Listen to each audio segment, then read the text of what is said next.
وَأَتْمَمْتُ عَلَيْكُمْ نِعْمَتِي وَرَضِيتُ لَكُمُ الْإِسْلَامَ دِینًا۔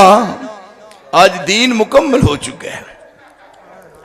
اسلام دے بالمقابل کوئی دین قابل قبول نہیں ہوئے گا اگر کوئی دے بالمقابل اور دین تلاش کرنے دی کوشش کرے وہ قبول نہیں۔ وَمَن يَبْتَغِ غیر الاسلام دینا فلن يقبل منه وهو في الآخرة من الخاسرین۔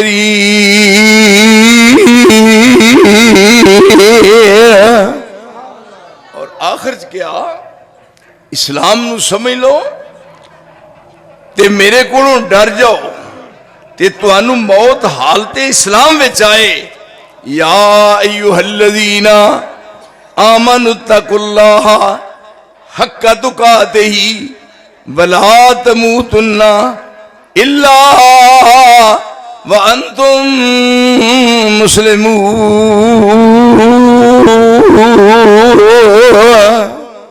جدو اللہ دا خوف ہوئے گا، ڈر ہوئے گا، پھر اللہ دی مرضی دے الٹ نہیں ہوئے گا اور حالت ایمان